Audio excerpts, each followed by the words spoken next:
E aí galera, tudo bem com vocês? Vamos aí a mais um giro de notícias sobre o Cruzeiro com questões importantes que têm movimentado o ambiente do nosso clube nas últimas horas. Meu nome é Emerson Araújo, esse é o canal 6x1 e desde o início eu peço para você deixar o like no vídeo, se inscrever no canal caso ainda não seja inscrito e usar os comentários para deixar a sua opinião sobre cada um dos temas. E já que estavam me enchendo o saco aí para não fazer live, para fazer vídeo curto, vamos então de vídeo curto. Só deixo bem claro que eu estou fechando esse vídeo às 3 horas e 2 minutos da tarde. Então, se porventura vier alguma nova informação a partir desse momento, fica para o vídeo de amanhã. Lembro ainda que o conteúdo é feito com o patrocínio do OneFootball, que é o maior aplicativo sobre futebol do planeta com mais de 20 milhões de downloads. Ele é totalmente gratuito, está disponível tanto para Android quanto para iOS e o link para você baixá-lo está aqui na descrição desse vídeo. Vou começar com uma notícia boa, né, que está diretamente envolvida aí nesse jogo de amanhã, quarta-feira, Cruzeiro e Boa Esporte, 9h30 da noite lá no Mineirão, estreia na temporada. Como todo mundo reclamou muito dos preços dos ingressos, né, a partir de R$40, o Cruzeiro conseguiu achar uma solução que na minha opinião foi muito boa. Basicamente todo sócio torcedor que for ao Mineirão nesse jogo contra o Boa Esporte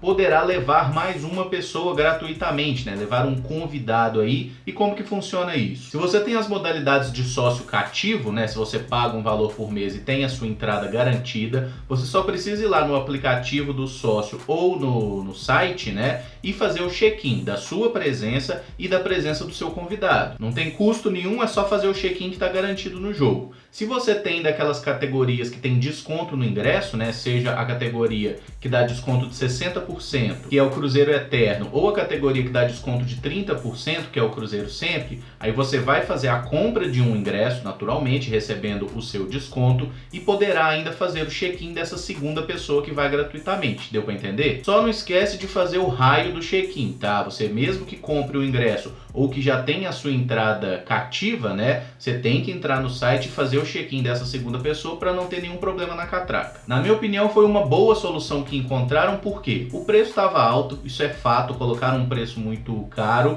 sendo que o programa de sócio, as novas modalidades ainda não estão disponíveis. Então meio que você acabou gerando, né, só o desconforto do ingresso alto sem ter a alternativa do torcedor fazer o sócio. Como as entradas já estão sendo comercializadas, né, fizeram o que dava para fazer, que é colocar esse benefício aí do sócio poder levar um torcedor. Acho que foi bom e é aquele negócio, né? É muito melhor você ter uma pessoa entrando de graça do que você ter uma cadeira vazia. Porque além do aspecto do apoio, né, de dar oportunidade a mais torcedores estarem no estádio, tem a questão até de um consumo mesmo, né? Uma pessoa que vai assistir um jogo ali, às vezes ela toma um refrigerante, uma cerveja, come alguma coisa, e tudo isso de certa forma acaba impactando ali na experiência de jogo. Então, da mesma forma que ontem eu estava criticando o valor do ingresso, hoje eu acho que é justo a gente elogiar também que conseguiram achar uma boa solução para resolver um erro de avaliação inicial. Bola dentro e tomara que a gente tenha um bom público nesse jogo contra o Boa. É importante ressaltar ainda que nesse confronto, torcidas organizadas não poderão acessar o estádio.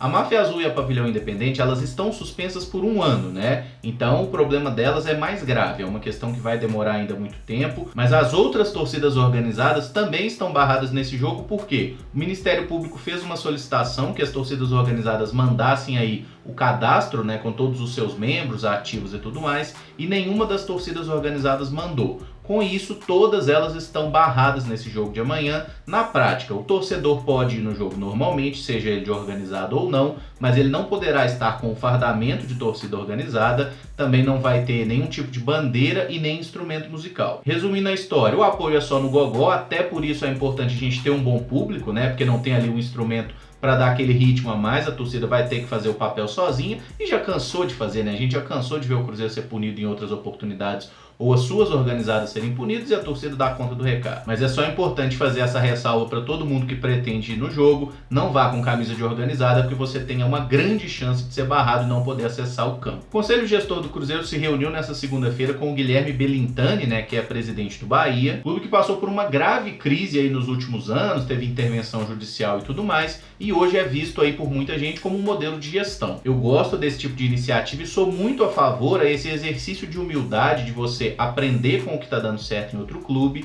ver qual é o modelo, né, o que deu certo, o que deu errado e trazer para você. Não é copiar a fórmula dos outros, mas é aprender o que deu certo por lá para adaptar e fazer uma boa gestão por aqui. Mas essas questões gerenciais não foram o único assunto em pauta, né? Inclusive Cruzeiro e Bahia devem se reunir novamente, porque tem uma possibilidade aí de transferência entre jogadores. O Bahia tem interesse na contratação do Ederson, né, jogador do Cruzeiro que está com esse problema na justiça, não se apresenta para treinar desde o dia 9 de janeiro e provavelmente não vai ficar mesmo. E tem uma possibilidade aí de negociação envolvendo o meia Regis, né, um jogador de 27 anos, passou por São Paulo, Palmeiras, Corinthians, passou por Sport e Bahia, esses dois times com mais destaque. É um jogador que pertence ao Bahia e poderia ser envolvido numa negociação por troca. Não acho que o Regis seja nenhum craque, mas ele é um jogador que tem certa experiência em Série B e foi muito bem quando a disputou, seja pelo Sport, seja pelo Bahia.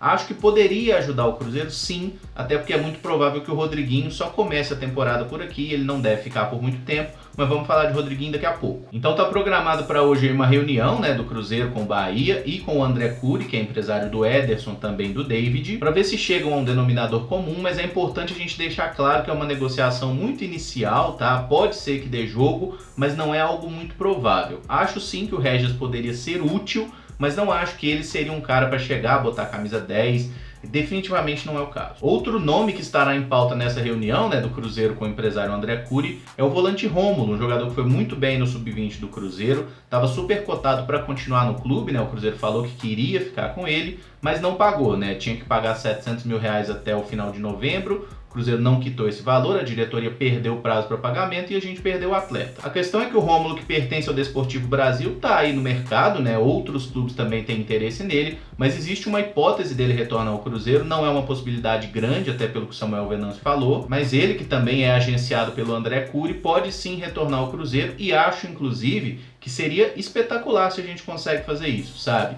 Chega numa negociação aí que manda o Ederson pro Bahia, que vá, seja feliz, mas deixa algum dinheiro no cofre, né? Porque, pelo amor de Deus, o Cruzeiro tá precisando de dinheiro. Receber o Regis aqui por empréstimo de 1 ano também não acho que seria nenhum absurdo, acho que ele pode ser útil, mas eu não trocaria esse jogador em definitivo porque eu não acredito muito, assim, que ele tenha algo a evoluir. Eu acho que ele pode ser útil nesse ano de Série B, mas não iria muito além disso e seria muito bom se o Cruzeiro conseguisse garantir a permanência do Rômulo por aqui, porque certamente é um menino muito promissor e, inclusive, acho que se o Rômulo estivesse fazendo a pré-temporada, ele seria titular do Cruzeiro amanhã tranquilamente no jogo contra o Boa Esporte, até porque ele jogou muito bem ao lado do Adriano, eles já têm um entrosamento de copinha, do Sub-20 na temporada passada e casa muito bem as características, né? O Adriano é um jogador de mais passe, que tem muita qualidade ali no apoio, o Rômulo marca muito, tem mais velocidade, ele é meio Lucas Romerinho, né? Então, assim, eu acho que seria ótimo ter o Rômulo aqui de volta, mas não vamos nos animar muito, tá? É uma possibilidade remota no momento. O Ocimar Bolicenho, né, diretor de futebol, deu uma entrevista lá para a TV Horizonte que repercutiu bastante, porque ele comentou sobre vários jogadores do Cruzeiro que estão com situações aí adiantadas para sair do clube, mas o que mais me chamou a atenção foi o que ele disse sobre o zagueiro Dedé mesmo, que segundo palavras aí do glorioso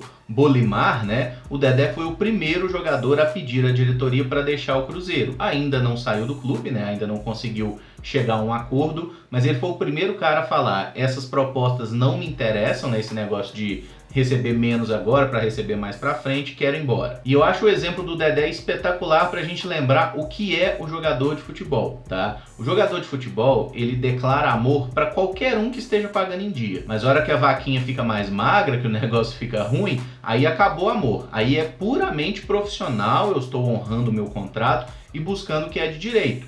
Tá errado? Não tá errado, não. O jogador realmente tem que zelar pela família dele, pelo dinheiro dele. Mas a gente tem que deixar de ser otário e parar de acreditar em jogador. Eu, por exemplo, faço meia-culpa nesse caso aí, cara. Eu cansei de defender o Dedé. Ah, ninguém machuca porque quer e não sei o quê. Mas agora a gente tá recebendo o pagamento e vendo, né, o caráter. Porque caráter a gente vê com ação, não é com palavra. Só pra fazer uma pequena lembrança, tá? Em 2014, o Dedé sofre uma lesão, um jogo importante contra o Santos, semifinal de Copa do Brasil. Em 2015, o Dedé faz um total de 0 partidas pelo Cruzeiro. Em 2016 ele joga 5 partidas durante o ano e em 2017 ele joga 7 jogos. Em 3 anos, o Dedé fez 12 partidas e estava sempre com o salarinho sendo pago religiosamente. Nessa época ele era muito grato ao Cruzeiro, ele amava o clube e ele queria se aposentar aqui, né? Aí na primeira dificuldade que veio, e com certeza é uma grande dificuldade que o clube vive, mas nesse momento acabou o amor. Eu tinha o Dedé em altíssima conta, já cansei de falar aqui, é o único jogador do elenco do Cruzeiro que eu tenho camisa com o nome, né? Inclusive tô torcendo muito para desbotar logo aquele 26 ali, que já tá bem adiantado. Mas desde o episódio que ele foi um dos causadores da demissão demissão do Rogério Ceni, eu já vi que o interesse dele não era nada em ajudar o Cruzeiro. Depois das sarradas lá no joelho, no pós-operatório, ali eu já tomei raiva da cara dele. Hoje, o que eu torço é exatamente o que eu torço pro Thiago Neves, que vá pro meio do inferno e que suma logo para que a gente nem lembre que um dia vestiu a camisa do Cruzeiro. Outra questão que o Ocimar meio que explicou foi a respeito do Ariel Cabral. A questão é a seguinte, o Ariel Cabral tem contrato com o Cruzeiro até agosto, mas tem uma cláusula nesse contrato de renovação até o final do ano. Então, o Ariel Cabral fica no Cruzeiro, pelo menos nesse momento, o vínculo dele é até dezembro dessa temporada. O Cruzeiro propôs a ele, essa readequação de pagamentos que propôs a outros atletas, e o Ariel fez a contraproposta, que seria estender o contrato por mais um ano, até dezembro de 2021, e o Cruzeiro falou, nem fudendo, Ariel. E aí, como não houve esse acordo, o jogador então pediu essa dispensa, essa liberação para resolver questões particulares lá na Argentina, foi por alguns dias, pediu mais uma semana e aparentemente está mesmo aí trabalhando com a hipótese de voltar ao futebol argentino. O Cruzeiro não opõe de forma nenhuma a liberação, inclusive, segundo o Ocimar, não trabalham mais com a hipótese do Ariel ficar no elenco. Então a tendência que há uma semana atrás era de que ele seguisse no Cruzeiro e fosse inclusive titular do time, essa tendência mudou totalmente porque não houve o acordo financeiro. Então hoje o mais provável é que o Ariel Cabral saia, só que até agora nenhum clube se mostrou de fato interessado em levá-lo, Porque se algum clube tivesse chegado firme aí, ele já tinha ido. Então torço muito para que o Ariel arrume um clube na Argentina, vá embora de imediato e pare de gerar aí essa despesa, Até porque o Ariel Cabral ganhar 500 mil vai pro inferno, Sobre o Rodriguinho, o que o Ocimar falou é que ele segue buscando aí alternativas em outros clubes. Nesse momento não há um acordo dele com o Cruzeiro, mas ele vai seguir jogando, ele se colocou à disposição para jogar enquanto não há uma definição. Eu vi nas últimas horas especulações dele no Internacional e até no Atlético Mineiro, que é nosso rival, mas me parece ser conversa fiada mesmo, não tem nenhuma fonte confiável falando sobre isso, só papo de Twitter. Então nesse momento o Rodriguinho segue como atleta do Cruzeiro, mas provavelmente vai ser negociado durante a temporada. Acho, inclusive, que os clubes estão esperando, o Rodriguinho fazer os primeiros jogos no Cruzeiro, ver se ele está 100% fisicamente. Se ele estiver bem, alguém vai levar ele logo logo. As situações aí do Everton Felipe do São Paulo e do tal do Léo Chu do Grêmio, jogadores que podem chegar ao clube, ainda não estão resolvidas, mas a gente pode ter novidade aí nas próximas horas. A mesma coisa valendo para a saída do Fred, Marcelo Hermes, Dedé, enfim, tem muita gente ainda que está com a situação indefinida. O vídeo fica por aqui, se gostou deixa o like, se inscreve no canal caso ainda não seja inscrito e usa os comentários aí para opinar sobre cada um dos temas aqui abordados. Muito obrigado por acompanhar, um abraço e até o próximo vídeo. Valeu!